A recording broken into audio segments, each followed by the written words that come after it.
The following program is a real estate and mortgage show and does not necessarily reflect the views and opinions of Reality Radio 101, its advertisers and sponsors, or its listening audience. Listener discretion is advised.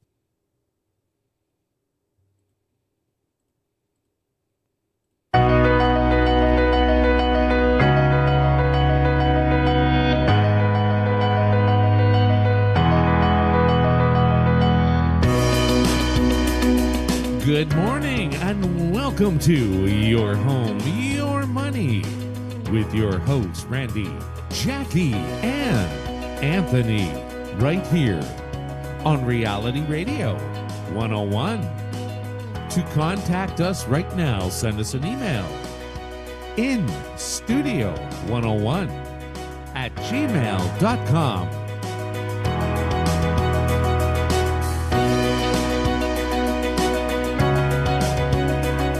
And now, right to your hosts of Your Home, Your Money, Randy, Jackie, and Anthony.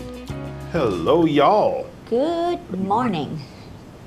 What's going on, Every Anthony? time I start the show, every Saturday, I think of Morning, Robin Vietnam. Williams.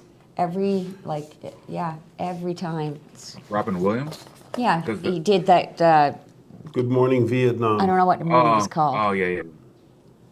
Yeah. So I don't know why you think of My that. eyes are it's blurry. You look like you got two heads this morning. Mm-hmm. I don't know what to say about that. I'm going to leave that one alone, really, honestly. So what's happening? Market's kind of really interesting. Oh, yeah.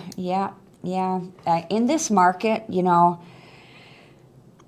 if you have a good experienced realtor, listen to what they tell you, because chances are the realtor knows a little more in pricing and how to. I'm not going to elaborate, okay? So stop That's funny. on what you should do when your house goes to market. Because Chances are. yeah, okay. I said if it's a No, good I agree with you. experienced I agree agent, with okay? you. Chances are that because if they do it for a living, they do it every single day, Yeah. and they hang out with people who do it every single day, Yeah. and they talk about it every single Yeah. day, and they study stats Yeah. and all that stuff.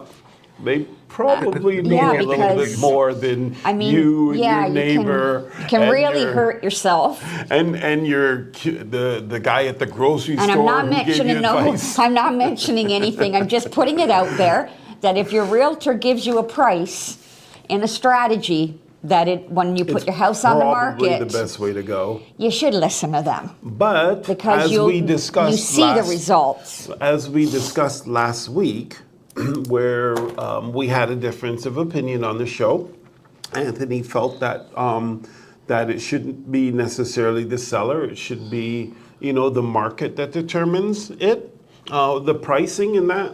However, No, he meant the sold price, I believe, no, right, but Anthony? the asking price. Oh, was it? It's not. It's not. My point was that the seller can want whatever the hell they want, but at the end of the day, it really doesn't matter what they want. It matters what the market will bear. So, Yes. But it matters As a- how you market it. well, that Well, is what, to attract but that at the same- buyer, yeah. It's still what the market will bear. Yes, you can maybe influence that a little bit in terms of making it look prettier than other homes and whatnot. But at the end of the day, if the homes are selling for $1 million, and me as a seller, I want to get 1.3 million, that's great. I would love 2 million for my home in a $1 million Exactly. market, but I'm Exactly. gonna get what the market's gonna bear. But So our here are- job is to advise you. Yeah.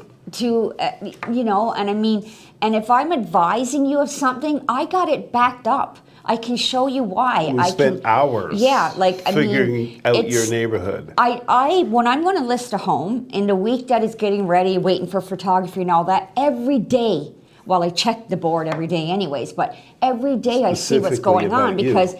because you can't, I don't know, I don't determine the price that we're going to list at or how we're going to go about it, and honestly, until determines the that? day before. And that's a discussion with the seller, with my client. And Based in on the the end, market. I do what my client wants, even though I can say I don't advise that. But you got to, in the end, we're just advisors, right? We can't control how you list or whatever your home.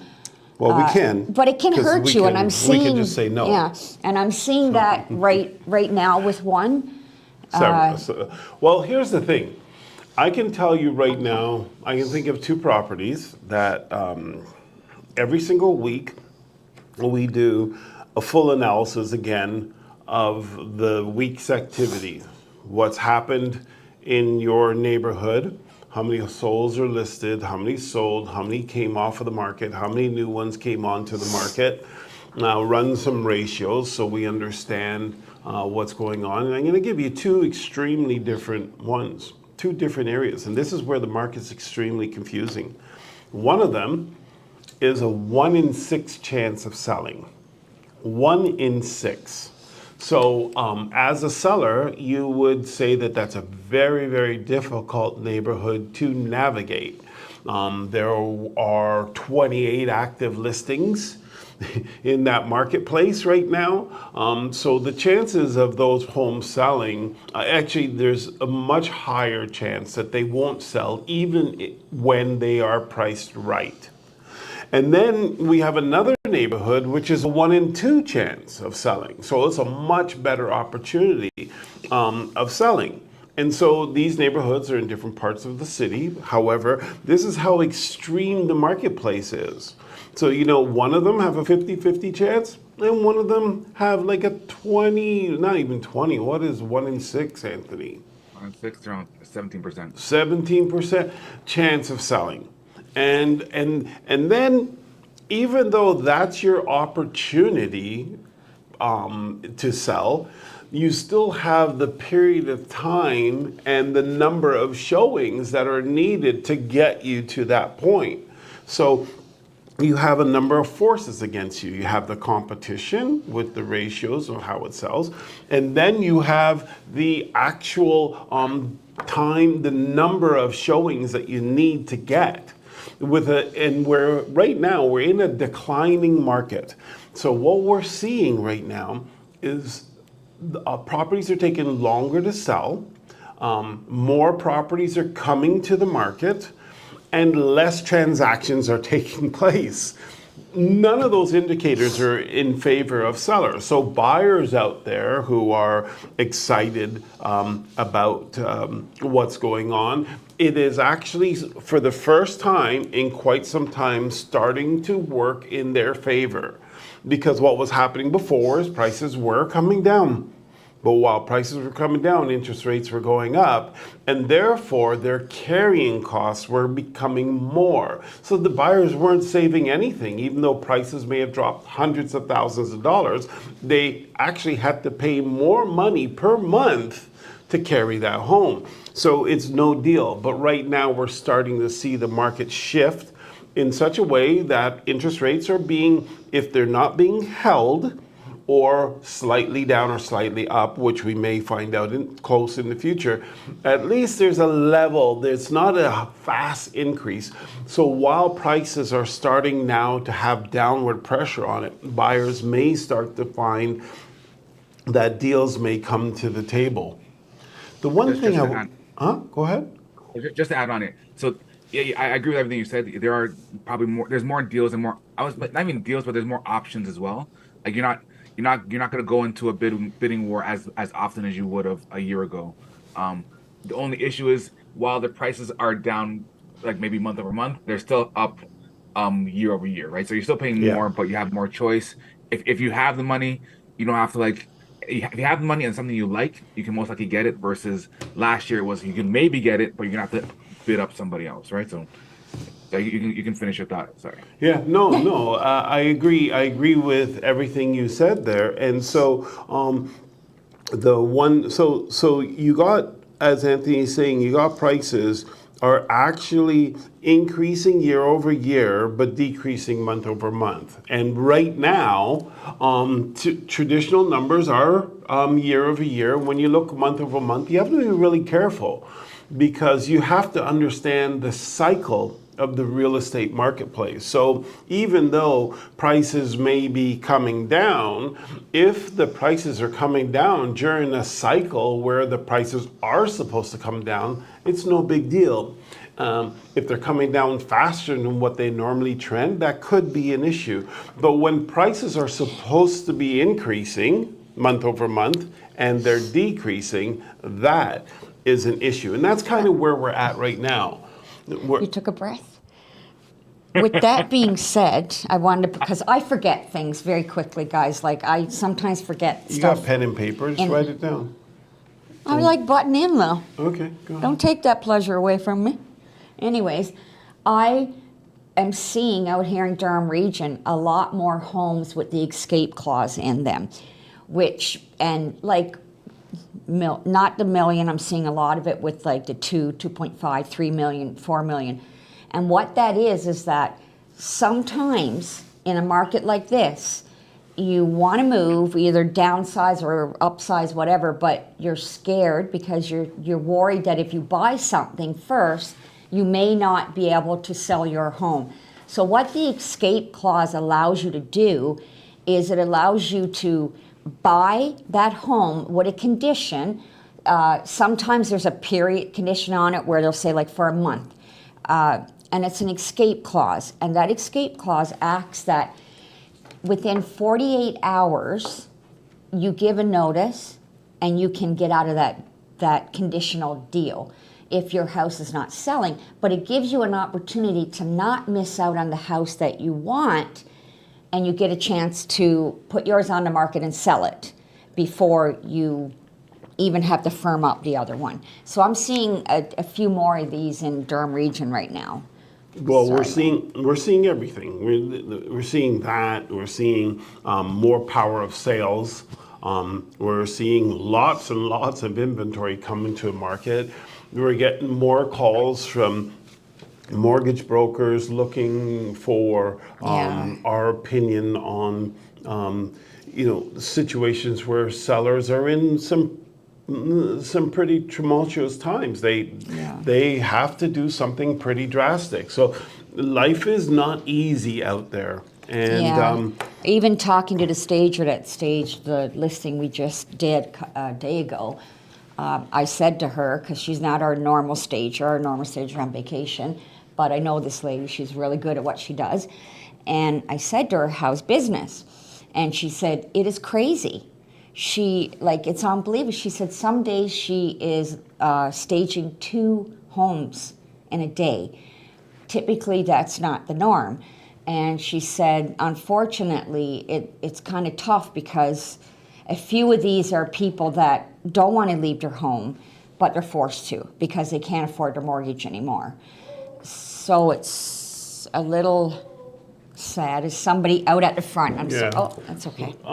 So the thing is that it's not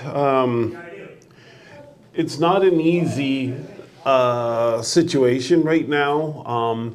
I can think of a scenario where last week we were advising a client on what to do. The driveway had oil stains in it, and inside the house is renovated quite nice. And he says he spoke with the photographer, and the photographer told him, don't have the driveway painted. You don't need to. The house is so beautiful. Beautiful. You don't need to spend that $200. So the very first impression of the house is oil stains in the driveway. And you're talking about a couple $100 to have it painted.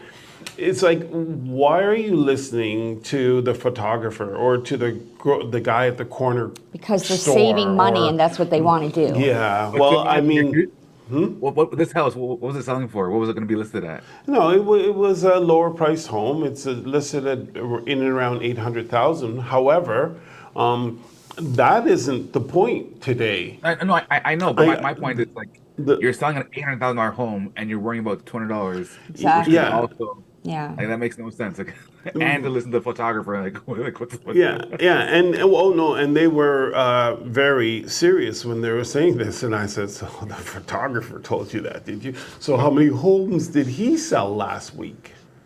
How many did he sell in the last year? in the last 5 years. Wow. So, How many homes have the homeowner sold? These guys are actually very active in the market, and they sell several a year, So but they still should. it's nowhere near what the professionals are telling you that study this every day.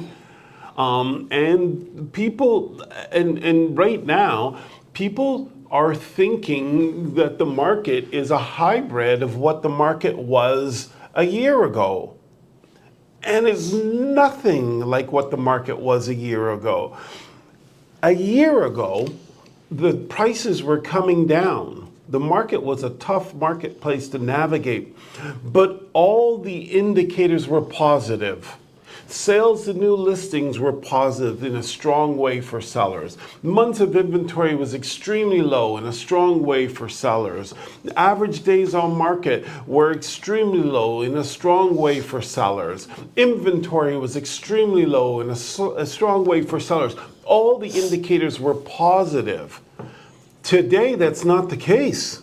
All the indicators are quickly moving negative. Some of them are still middle of the pack, but they're quickly moving negative in the sense that they are becoming, when we say negative for sellers, they're becoming a strong buyer's market where there's too much inventory to even sell for the next long period of time. And the typical sellers or even investors still have a perception of the marketplace that is at least 12 months old. And the marketplace has shifted. The last 3 months, the marketplace has changed quite drastically. As a matter of fact, June, July, August all had negative numbers over the month before, and September climbed up to balance August and September. So August and September is a wipeout to zero. As a matter of fact, if you look from the beginning of the year to now, we're looking at, it started off with a bang. January, February, boom, $70,000 up. And then it went up, up, up, down, down, down, and we're at $82,000 over for the year. So a $12,000 difference from February to now, with inventory piling up, sales declining. So it's not hard to see that those numbers will probably be wiped out by the end of the year, which means, I just want to say this means to sellers that $82,000 that we've had as an increase for the year so far will probably be wiped out. That means $82,000 out of your pocket if you're slow walking your sale.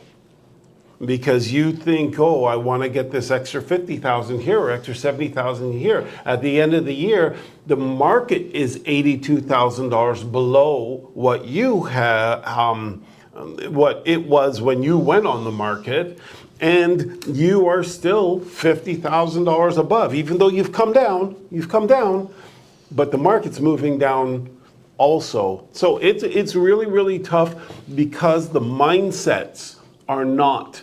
The mindsets are not correct. The pace of the market is moving downward faster than the consumers are able to, the selling consumers are able to keep up with mentally. And the buyers are actually knowing what's going on because they're going out, they're seeing their dream home, they're falling in love with it. And then they're waiting. Well, hold on. Let's, maybe there's another one. They're chilling out. They're not putting in the offers. I want to say one last thing, and then I'll leave it to you guys. The seller who says, "Oh, well, the photographer says I don't need to paint the garage, the driveway. The oil stains are fine." Okay, but here's the problem. In this particular marketplace, more than ever before, and believe me, during COVID, staging became, a really big thing. People started to understand it because they started to see how it affected their bottom line. Some people didn't understand it and that. But more than ever before, if you don't have the pristine home, and if 1 in 6 homes are selling, yours isn't moving. The only way you're going to be able to move your home is if you actually give it away. So that's why people spend the money, the extra $30, $40, $50,000 to get their home ready, because it turns around and brings their home into a position where, one, it can sell, and two, it can sell for more money. Okay, so just I want to say a couple things because we're on this topic. If you have an agent that comes in and they tell you, make sure you ask them how they're going to market your home, because it's very important. Like with all of our listings, when everything is ready, the write-up for TREB, the write-up for your, every one of our homes gets a personal website, very easy for people to get to the website and see it because it's usually the address. And if that agent is not going to do everything, please get a second opinion. Do you know how many homes I go on and look at, and some of them are like 2 million, and the photos are horrible. Some of them are taken, like they take them off other agents that have listed them, because you see the photos and they're this big where normally they should be like this. If that agent is not willing to market your home properly, then you got to be careful. So we send out all the write-up and everything to our clients before it goes live, so our clients can pick it apart and say, no, I don't want this in the website. I want this mentioned because I think this is a selling feature. You need, I'm going to tell you, if you get an agent and they're going to do a full marketing package with you, give them a shot, because some houses, when we list them, I'm going to be honest with you, we spend some of them $10,000 marketing or more a home. And if we're going to take on that listing, if I'm going to take on your listing, then I feel like I can get your home sold, because I'm putting all this money up front. And if you decide not to sell, I'm out that money. That's just the way it is, right? That's the nature of the business that we're in. Just ask them. Say, can you give me the write-up? If they're giving you a website, not everybody does. Can I see what you're putting on TREB for the write-up? And, check it, read it, make sure it's good. There could be spelling. You never know. I see them with spelling errors. I see all kinds. And I'm not saying I'm perfect and I never make them, but usually if there is, we try to get it all ironed out before it goes live. It's important. It's very, very important that agent's going to market your home. Like the other day, like Randy says, we have mortgage people calling us. Oh, my client, we can't remortgage their house. They need to sell.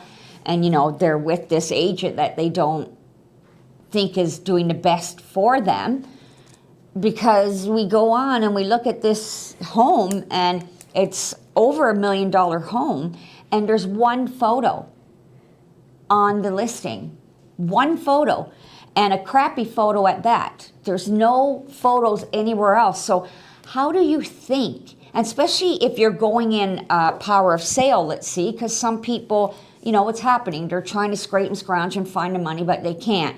If you're going in power of sale and you need to get your home sold before the bank or your lender takes it from you, you better make sure that listing is up there and that agent is doing everything they should be doing to get your home sold. Check it. Ask for it. Send me a copy of the listing now that it's live. I want to have a look at it.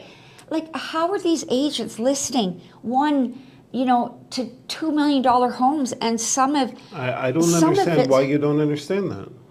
I don't understand how they get away with it. How do these sellers not know, though? Because the sellers are on a different kick. Remember, they're in the process of losing their home or getting close to that. So they're a bit desperate. And so what they're looking for is two things. One, an agent that says they're going to get them more money than what their house is worth, which is, unfortunate that you fall into that trap. In this marketplace. In any marketplace. But anyways, you fall into that trap of it's called the greed factor. And so you want more, and someone's telling you they're going to get you more, but they can't prove it to you. They're just telling you that. So basically, they're telling you what you want to hear in order to get you to sign. And now you're in a long-term contract with them, And which they're not is gonna this. terminate it. No, why would they? They've spent money to Somebody get there. wants it. That's what you do. Well, that's not what everybody does. So, so that's one, and then two is that they believe by going after an agent that will give them a reduction in commission. So, this agent is going to charge me 4.5%, and this agent's going to charge me 4%, and this agent's going to charge me 3%. Well, the agent's going to charge me 3%. They think that they're all doing the same kind of work, but so they take the one that's going to charge me 3%, and that's how they end up with what we were looking at there. That listing that we looked at, honestly, I don't think I've seen a listing that bad since I joined the industry. Even when we were in the industry, we had better representation of that, and we didn't have computers then. So the thing is that but the cameras were better. I think this guy might have grabbed the picture off of Google That's what I'm Earth saying, or yeah. something. I don't know. It was really, really bad. No write-up, no marketing representation. And obvious. these guys are desperate to get sold. But right, they're desperate. Actually, and with the market fast moving downwards, they're losing their 1% that they think they're saving in commissions in bad advice every month. Yeah, and if I can't, sorry, go ahead. And the other thing is that, think about this, as a seller, if the person that you're talking to is offering you this great commission, let's say, that means that that's what they're worth. Okay, so the industry average is 5%. So 2.5% to the selling agent, and whatever you want to pay to the buying agent. I would suggest that you don't pay 1% to the buying agent. I suggest that strongly, but you do what you want. Our clients are able to do what they want. They can offer more or less. It's up to them. We charge 2.5%. But the person, if they're charging you 1 or 1.5%, and the industry average, the industry norm is 2.5%, this person is below the industry norm. Does that mean you're getting a good deal, or does that mean they're not very good? You got to think about that one. Well, so if it's that they're giving you a great deal, then my next question is, how can they afford to do that? Because if you think about it, 1% off of 2.5%, it's like 30% off.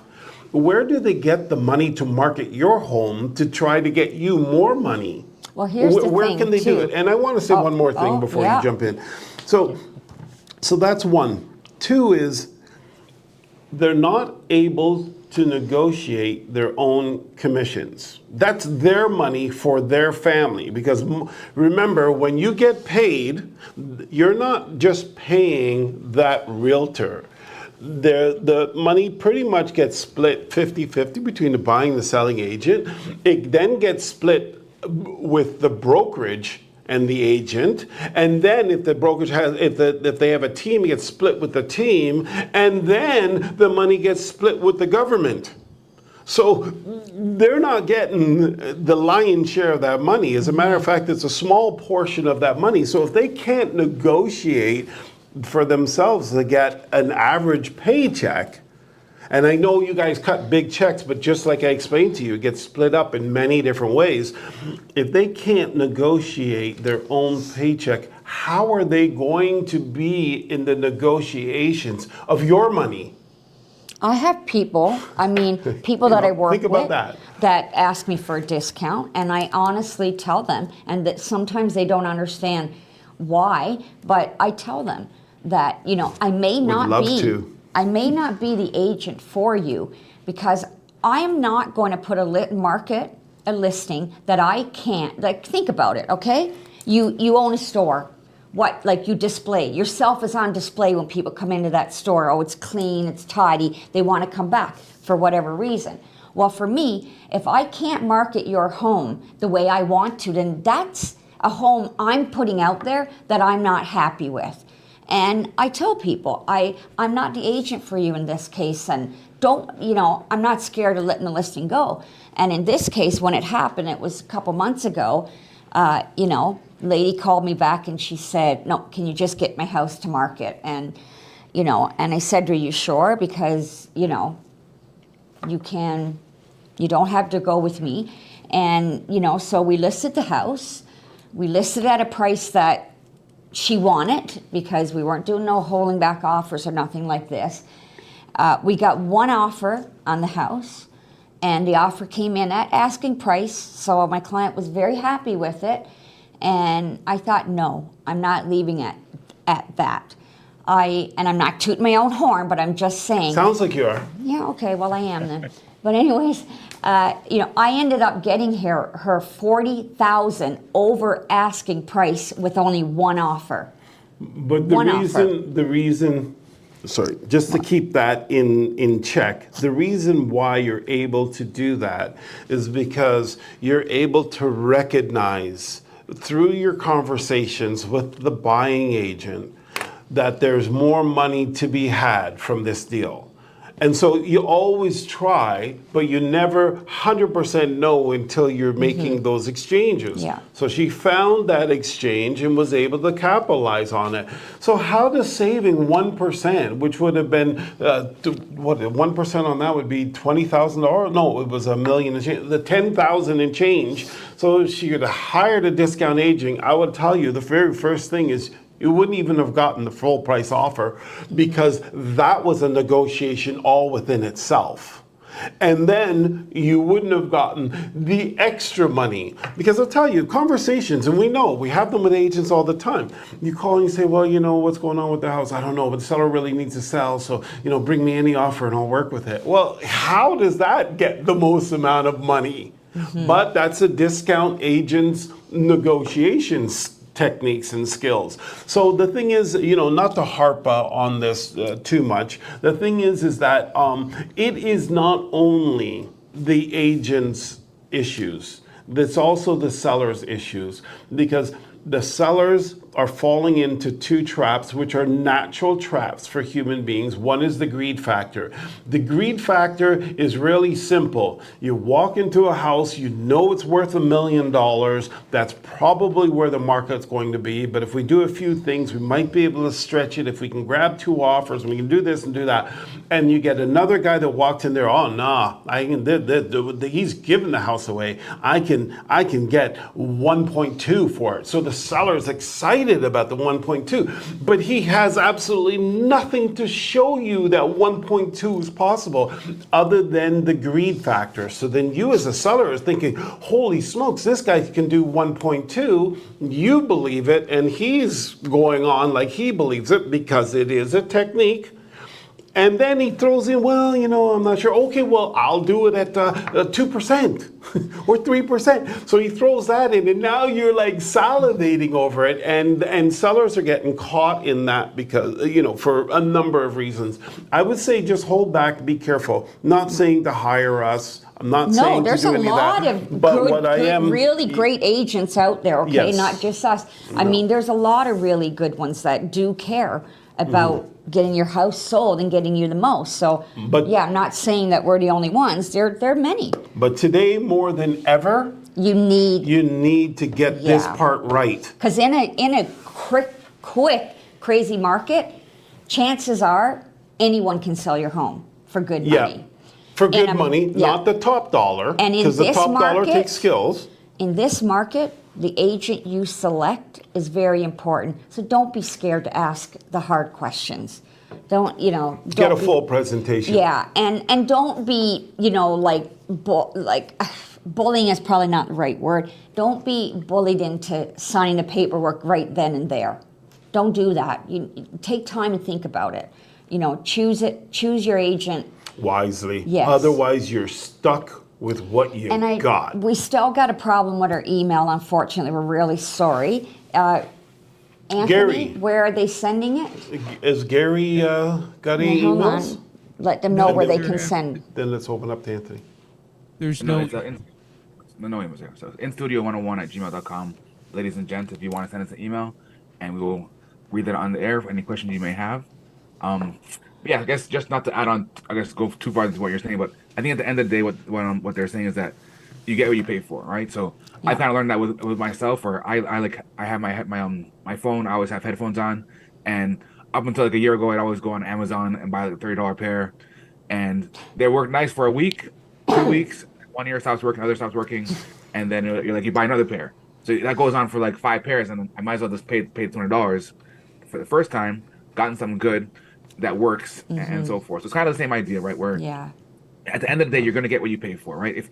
If you're not going to pay the agent can't do the job to the best of the abilities because they can't afford it, right? There's no Yeah. money. The money is only can only go so far, Yeah, right? exactly. Yeah. And in And that, saying, everything's so yeah. expensive today. Holy And crap. in that, like, this kind of relates to the one article that I have, which is the prediction is that sales are going to fall almost 11%, and then they're saying that it's only going to get a partial recovery next year. What they're believing that it's going down almost 11%, and we're only going to recover 5% of that. So the market is going down. It's not looking like it's going to get any better out there. And with Ontario, even over Vancouver, being the king in the falling prices right now. So we're number one for the price falling, Ontario. And they're saying that they predict by the end of the year there's going to be 13.2% drop, and Ontario is only going to recover a 3% gain. Now this is just predictions, okay? It's But not a, so I mean, we're not going to recover that great, and so you need to be to be honest, choosy. like I just think the whole ever since COVID started and we had basically we couldn't leave our house for 2 weeks, or well, it was more than 2 weeks, whatever ended up being. We couldn't leave our home. Um, government was giving away money, and then we get to this year or last year where they're increasing the rates. I just think the whole market is kind of to be honest, I don't think no one knows what the hell's going on, right? And yes, we can make a prediction, we can say this or that, but like at the end of the day, even with all these triggers and these indicators, I think we have to take everything right now with a grain of salt, just because, in my opinion, everything is just being none of this is normal, right? Or historical. Like, it's all like new waters.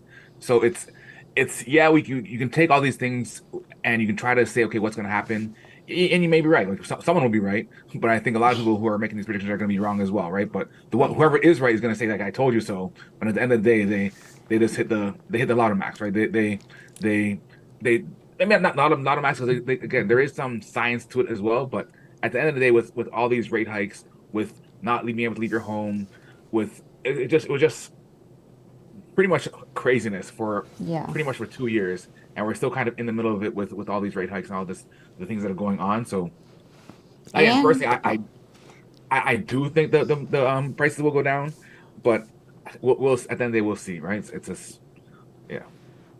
yeah, and the rental market is starting to take a little bit of a hit too. Those high market rents are, people are trying to find something a little cheaper. I see like some rentals, and these are really nice homes. Some of them are brand new homes, and they've been sitting for like 35, 40 days because people can't afford that rent. So, the rental market, I think, is going to take a little bit of a hit too. I think. Right now it is. So, Anthony, as you said, and I really don't like agreeing with you, but I'm going to have to. But As you said, before you continue, Randy, huh? when you agree with me, you're like the percentage of you being right is like 99% plus. That's just for future reference. So, many people are taking guesses at what's going on. I remember having these conversations, like, these intellectual geek conversations during COVID, the start of COVID, where people were saying, Randy, the market's going to die. There's no way. I can't see. And I say, but you know what? There is too much demand for the market to collapse. It's just, I can't see how it could be possible. I know that they've shut everything down, and I can't explain how that's going to affect things because I don't know. But what I can tell you is all these people that want homes still need a home. So we went through COVID and it went crazy. So I was actually correct then. But now, and then when everybody was calling for it to die, I wasn't. I was saying, no, I still think it's going to stay strong. And now, when we're hearing, oh, well, next year it's going to bounce back and stuff like that, I can't see how. I can't see how. The thing is, remember, we are at the very first rate hike has finally worked its way through the economy, and we're living right now the very first rate hike. We've got 9 more to get through because they take a year and a half to work their way through the system.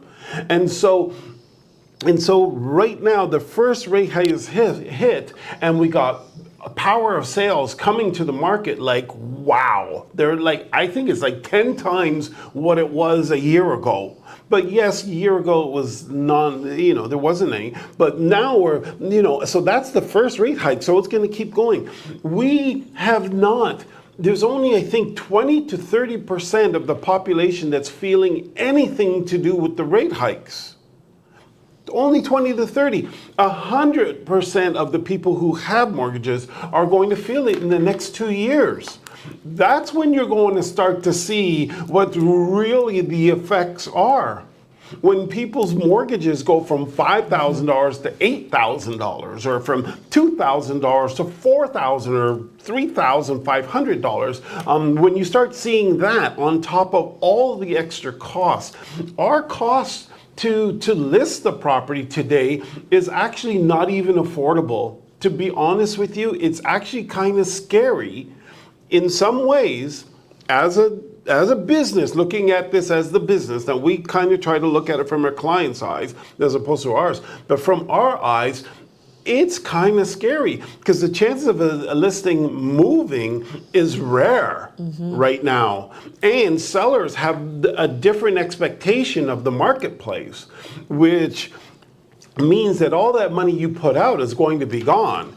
Then half of them are going to lose their home. So it's not even going to be them that sells it. It's going to be the bank or the lenders or whatever that are going to end up selling it. All that money you put in will be lost. You're putting your best foot forward, but they're putting a price tag that won't allow for that to even work anyways. It's a scary time for everyone involved in this marketplace.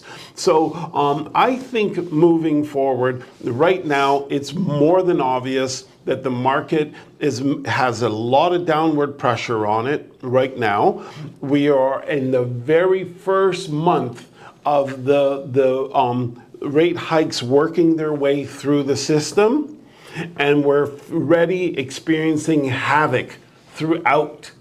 And so I can't see how this havoc is only going to continue for a few months. The only way I really see this possibly reversing is if the Bank of Canada reverses positions. And the problem with that is if the Bank of Canada reverses positions, they may start this frenzy all over again. But our pricing is way too high. People can't afford this pricing anyways, but everyone needs a house, so you're desperate. So you're going to run out there and try to do things anyways, and then if the cycle then turns around and repeats itself, even more people are going to get hurt. So right now, many people are looking for money to try to stay afloat. Money is very, very expensive. People can't keep their homes. As a matter of fact, even the groceries, gas, all that stuff is crazy expensive. It's a tough time. The people who are stable, they are even very conservative right now with their purchases. So I know there's some positive possibly coming for next year. This is what we're seeing on the news and everything like that. But I really judging by what's going on in the marketplace and the numbers in the marketplace, it's really hard to tell that. But I will say this, there is one thing, and one thing only, that I see as the saving grace in all of this, and that's our immigration. Our immigration is so incredibly high. It's at a number we've never seen before, the number of new people coming to Canada. And that puts a real pressure on housing.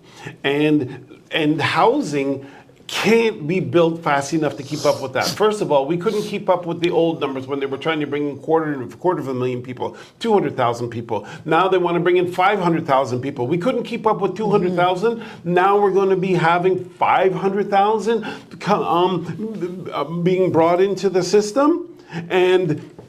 And then that's on one side. And on the other side, you got the builders. They can't afford to build these new places. As a matter of fact, there was a thing that came out last week that the cost of building a new unit, just the government on average, in the GTA, the government levies and all that is over $300,000 per unit.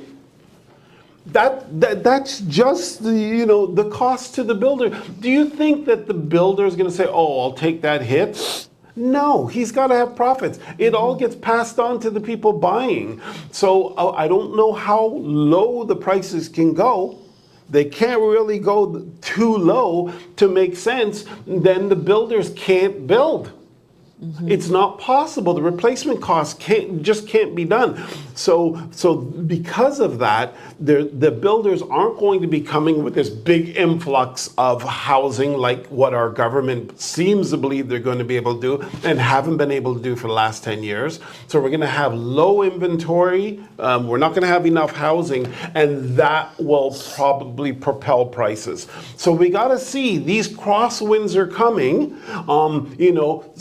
Some stuff devastating the market, some stuff propping up the market, and we'll see how, when those crosswinds hit, how it affects the market.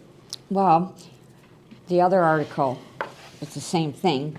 The feds partnered with the city of Brampton because Brampton, it's got a big housing problem like everybody else. There's not enough.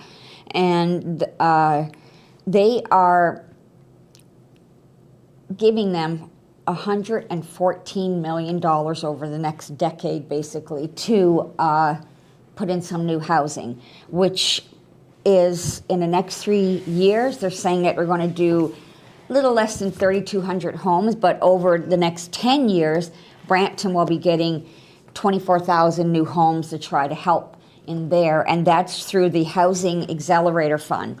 And they're saying, this is available for all the cities, not necessarily that amount, but if they come up with a strategic plan how to help with their housing problem. So Brampton's getting a little push in there, and they're going to be getting, so the feds are slowly trying to do, How much money are they getting? 114 million. 114 million. Okay. 114 million. So let's watch this. These guys are on crack, honestly. So you got 24,000 houses is what's predicted to come into Brampton. Yeah. They're going to get, what is it, 14 million, you said? 114 million. Over 10 years. Over 10 years. You remember what I just said? That there was a survey that came out that said that the tax levies, the levies on properties that are new builds, is over $300,000 per unit. So just the government levies on 24,000 units is $7.2 trillion. And they're giving them, what, 100 and something billion? Come on, man. Million. The numbers just don't work. The numbers just don't work. So the thing is, this is part of the whole game when it comes to politics. They throw out these big numbers, and we sit back and we whatever. Wow, you're doing all that. They're making themselves look good without the public really knowing what's behind the Right, scenes. and then they're talking about affordability. Yeah. When one of the big reasons why things aren't affordable is because of what our government is doing. You know, $300,000 in levies for each unit, that's insane. Like, what the heck? There's way too much red tape. If all that money is going into the system and not providing anything, it's insane. You need to strip that and roll that all back. And let's get back to the yes or no. You know what? Hey, you got to build a school, you got to build a playground, you got to build a whatever. Well, they got all that accounted for, they're saying. Yeah, in 100 and something. Yeah. Okay. Well, Yeah. there you go. Well, I Are guess there any kind of emails, what I'm Gary? looking Oh, sorry, Anthony. I don't think no emails, no. Okay. With the whole housing issue, is it a bed problem? Because is it a bed problem, or is it we just can't afford the beds that are there, right? Like there's homes on the market, but can I buy it? Like, do I have the money to put down first off? Because again, over $1 million, you need $200,000 at least, and then can I afford the associated mortgage with that home, right? So if all these new builds, it leads into prices coming down, or somehow everyone makes more money, I'm not really sure how much it really helps, because people want homes, they just can't get into the home because they can't afford it, right? Unless they're gonna, again, shack up with two other couples and split it and all these other fun things. It's hard to get in the market right now, even as the prices are coming down, as we kind of spoke about last week. Yeah. And actually, to add on to that, one of the articles I want to talk about before we head off is in regards to the whole mortgage issue, which I'm talking about, where, again, because of all these rate hikes, mortgage amounts are going up, or mortgage payments are going up, and a lot more mortgages are defaulting because of this, right? And actually, Randy talked about OFSI earlier. They've actually instructed banks to hold more money back because of all this bad debt that's piling up. And just to give you a bit of numbers, where is it? So basically, OFSI has directed Canadian banks to hold more capital against mortgage that have extended repayment terms due to rapid interest rate hikes. It's in response to the financial market, which is the mortgage market, which is around a $2 trillion mortgage market, right? And in terms of some more numbers, where is it here? So to deal with the rising risk of mortgage loans, Canada's top 6 banks have jointly set aside about $3.5 billion towards bad debt provision in their latest quarterly earnings, and this also goes against their profits. During the first 9 months of the fiscal year, the banks have set aside $9.45 billion, which is more than 4 times the amount set aside the previous year. So it is crazy out there in terms of what's going on. Like, as a general public, you might not be seeing it, but behind the scenes, there's a lot of bad money that's floating around, which, if it all gets to the market, it could have, in my opinion, catastrophic effects on the market. Yeah, that is impossible to disagree with. It's scary out there right now. You know, I do want to correct something. When I wrote those numbers, it was quick. I said 7.2 trillion, it's 7.2 billion. But either way, it's not 7.2 million. It's a lot. So it's not 7.2 million. So I don't know how Brampton is going, unless someone's infusing a bunch of that cash.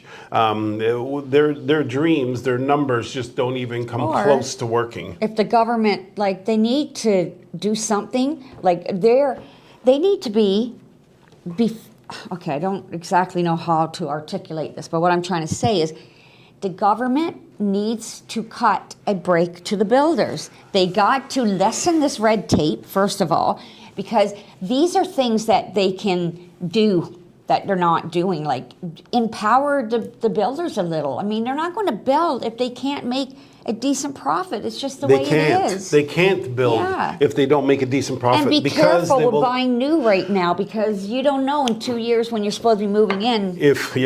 So they cannot build. See, there's a lot of stuff here. So 2 things in what you said. They cannot build if they don't have enough profits, because they can't get the money to support the project if they don't have the right margins. That's 1. 2 is, even if they had all the money, so they have the $7.2 billion that's needed, and they got 100 and something million as an infusion, which is next to nothing. Let's even call it, so you minus 200 million from the process. So let's just go ahead and do that for a second. Minus 200 million, and it's less than that they're getting. They still need 7 billion, okay, to make it work. So, so the thing is, the money that the government's offering doesn't even. It's like me offering you $5, go out and buy a new car. It just doesn't make sense. But let's pretend that the money is there because the profits are there. We don't have the workers. Yeah. We don't have the workers to speed up like that. We don't have the workers to work at the pace we're working at right now. Never mind, we're going to step that up 100-fold. Come on, this is a joke. It's an absolute joke. It's not possible. Not given the current climate. And I don't think that we can turn the climate around. I don't care who we put in place. If it's Polyev or anybody, the system is too messed up right now. So that's something to consider. I just wanted to touch on, I'm looking here at these new... Okay, I want to touch on one thing. Yeah, go ahead, sweetheart. As everybody knows, through the last year or so, we've been under renovations with our new office, so we're coming to an end of that, and we are having a grand opening on October the 28th between 10 a.m. and 4 p.m. Next Saturday. Pardon me? Which is next Saturday. Yeah, next Saturday. I mean, I'd love to put a face to some of our listeners and get to meet you guys. So if anybody is, going to be in the area, we're 50 Richmond Street East in Oshawa, Unit 112, and we're going to be doing our big grand opening. So if people want to come and check out. Oh, that's the next show. It's in the middle, so I'm not quite sure how we're going to do that. We'll do the show. Unless we're going to be live and people are going to, it's going to be a different we'll do style. Something. Yeah. Before you go on, we did have one email just from Edward saying he's enjoying the show today. So thank you very much, Edward, for listening in. Oh, thanks, Edward. Thank you, Edward. Okay, so OSFI, as Anthony was mentioning, is the Office of Superintendent of Financial Institutions, and they are the governing body over the financial institutions. They were looking to put in some restrictions that I was telling you guys, if these go through, they're going to absolutely devastate, totally change the way our market is going to work, because it will restrict the banks from being able to lend more money. It looks like they're not going to be able to put those restrictions in place. Thank you, dear Lord, because if you think it's bad now, try when you actually qualify for a mortgage, but you can't get it because the basket is full for now, and so you can't get the more. That would be insane, but that was what was coming down the pipeline. And it looks like it's not going to make it to the finish line. Yeah, positive vibes, people. I know it's hard to have them, but... So that's one really good thing. The other one other thing I'd like to point out is that, don't be disjointed by the real estate market. You kind of have to get in, because if you don't, you'll never be able to get in. I do think long-term things are going to get worse. One of the things that I did just before the show, I was frantically writing down numbers because I wanted to know the pace at which the market was moving up and down, the pluses and the minuses. And so, we started February with $60,000. I'm rounding these numbers up and down. I don't really care because they're just general. February moved $60,000 positive. March, $11,000 positive. April, $45,000 positive. May, $42,000 positive. At that point, we're at almost $160,000 positive for the year. Then it dropped 14,000, dropped another 63,000 in July, dropped another 35,000 in August, and then went up 36,000 in September. The point is that the market is fluctuating like that, but look at those numbers. Those numbers are huge. When you're looking at the house pricing from 1 month to the next could fluctuate $50,000, $60,000. Why? Because our average price is so high. So even a small percentage makes big dollars, and because of that, you have to get in the real estate game. I'm not saying it because I'm a realtor. I'm just saying it because there probably will not be a better way to create wealth. In the future, real estate has always been one of the best ways to create wealth. And now with the pricing the way it is, it's going to absolutely devastate any other vehicle out there pretty much. But you have to get in on solid grounds, because if we got someone like Tiff Macklin in the Bank of Canada, this guy is a train wreck for home owners that have to pay their mortgages every month. And you got this guy just playing around with the numbers and then giving all of his people bonuses and bankrupting the Bank of Canada, making them lose billions of dollars a year. He's a train wreck. And so if that's the case, then you got to be stable. So keep that in mind. One of the things here is homeowners are on the brink. This one is by CP24. Homeowners on the brink face tough choice of selling the home as mortgage payments climb. Real Estate Association predicts falling home prices. Mortgage defaults and forced homes, this Toronto Star, are now starting to climb in Toronto. These are the new headlines. This is what the market is doing. So it is a tough market. It's basically like Black Friday for people who have cash. They can walk in and get themselves decent deals. Just like I say, you just need to be walking in on stable ground, because the waves are very they're very strong. They're very high, and they can tip over your boat quite easily today. So you got to be really, really careful. But as you saw with the numbers of the monthly going up $60, going down 50,000, going up and down 30 and 40,000, it's obviously it's moving quite fast, and it's got quite a variance, and it's really, really important that you make sure that you are on stable ground if you're going to get into it. And really quick, we're out of time, but if you're getting in trouble with your mortgage, reach out to your lender. Don't leave it until it comes to an eviction, or don't do that. Don't bury your head, okay? Reach out to your lender. Let them know what's going on. And see if they can help. Yeah. If you just need a few words with us to help you to understand how to speak to them, you can call us, and we would be more than happy to give you a little assistance there. Thank you guys for tuning in. Yeah. And Anthony, you want to take us out? Anthony? He may have dropped off. Oh, I was there on he is. mute. My bad. As I was saying, thank you, ladies and gents, for being a part of the show again. I hope to see you next week. Hopefully, you can join us in studio next week. See us live and in person. And if you want to check us out on YouTube at Your Team Pros. And as always, it's been your home, your money, and our lives on realityradio101.com. Have a great weekend. Bye for until now. next Saturday.